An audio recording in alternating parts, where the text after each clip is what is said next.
You are listening to Feed 44, the official podcast channel of the Center for a Stateless Society. C4SS is an anarchist think tank and media center. For more information, please visit c4ss.org.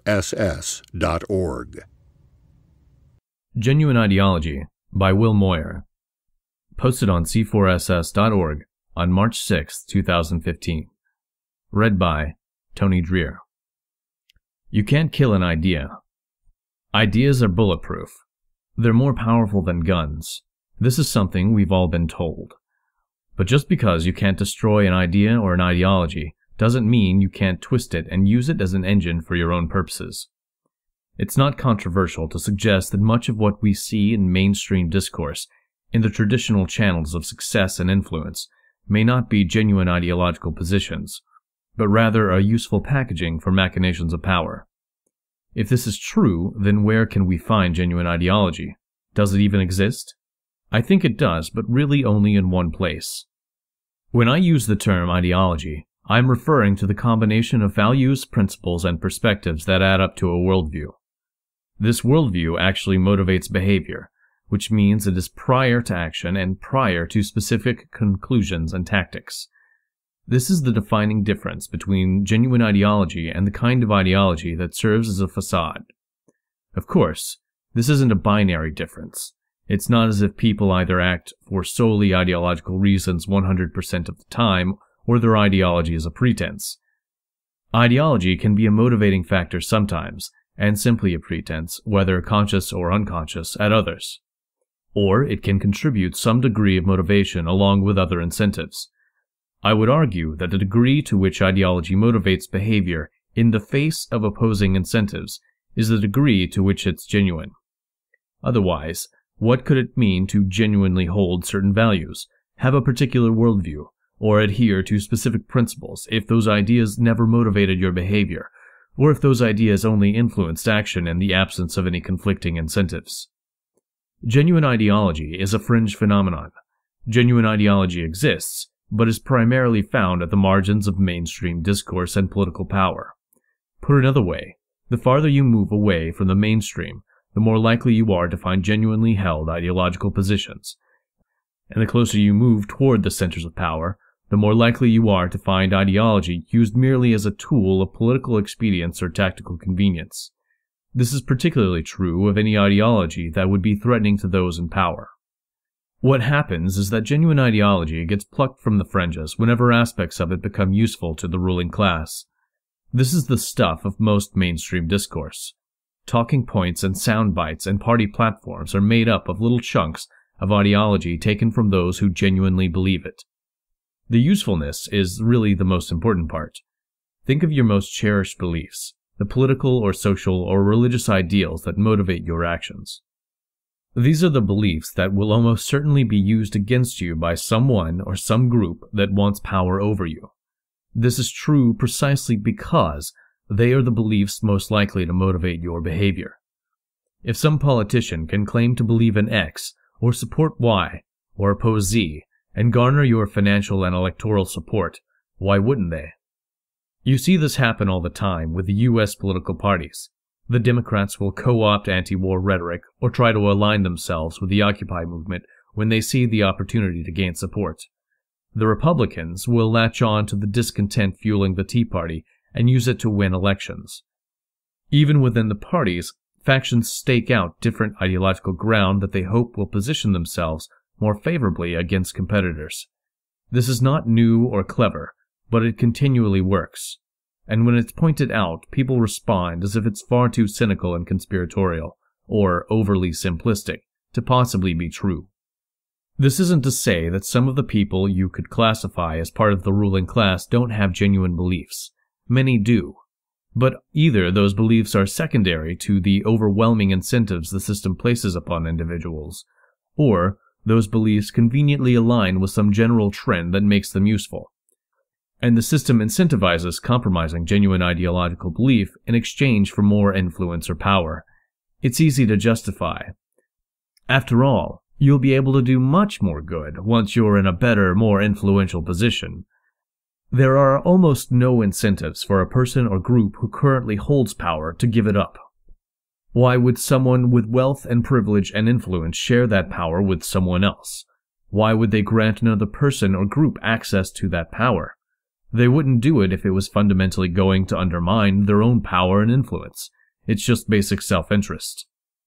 The incentives all align with gaining or maintaining power. You don't give someone access to power who is going to take power away from you. You give someone access to power because it will benefit you and your goals. Those goals may involve removing or reducing another group's or individual's power, which is how factions play against each other. This makes much more sense when you recognize the system isn't a singular entity.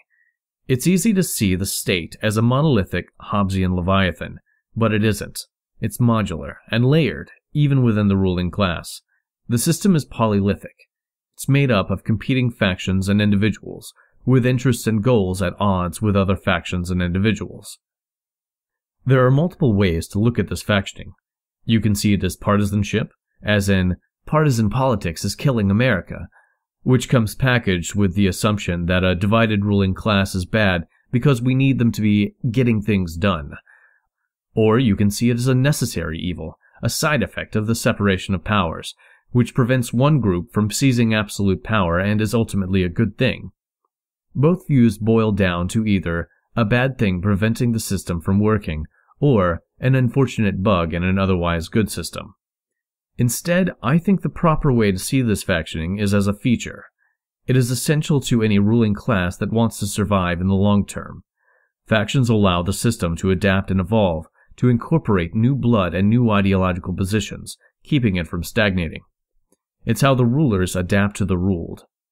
Factioning also provides enough turnover among specific actors to maintain the illusion of change and progress and participation. You'd think the citizens of democracies would get tired of beating a dead horse, but apparently all you need to do is occasionally swap out the horse. This means that you or your ideology may be brought into the fold.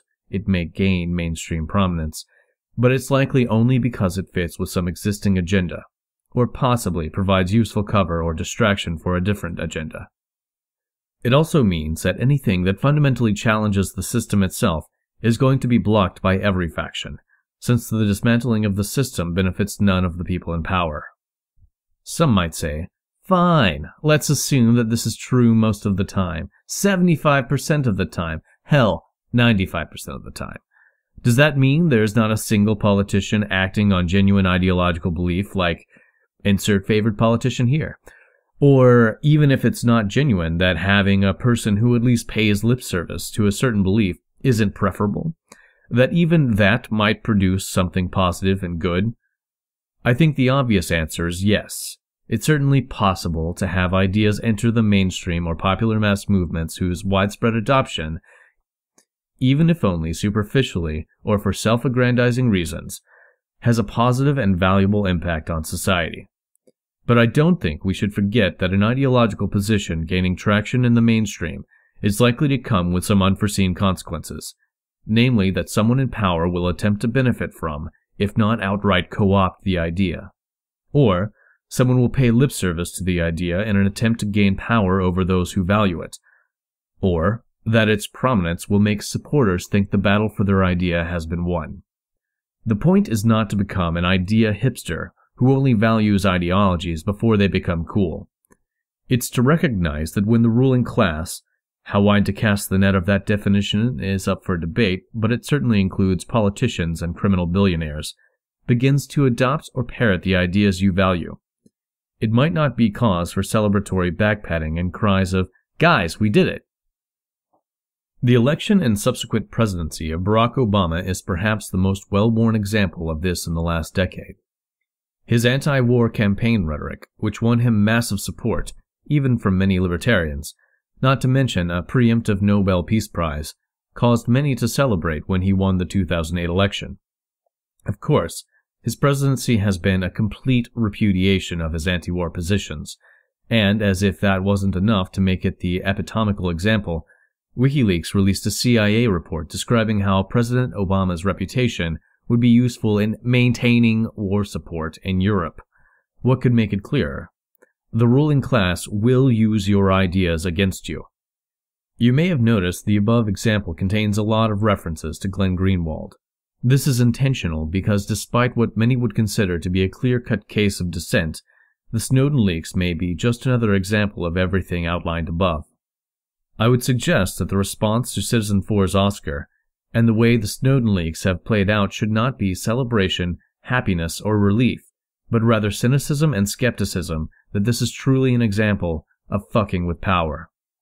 Approaching the ruling class with cynicism doesn't mean approaching all of society with cynicism. It is simply a recognition that the powerful act in their own self-interest and have much more resources with which to do it. Nor does it mean despairing or abandoning the idea of social change. It means finding alternative ways to change society, ways that will likely be found in the same place genuine ideology is found, outside the circles of power. Those in power will use your trust, your beliefs, and your values against you. Don't let them. You've been listening to Feed 44, the official podcast channel of the Center for a Stateless Society. C4SS is an anarchist think tank and media center. For more information, please visit c4ss.org.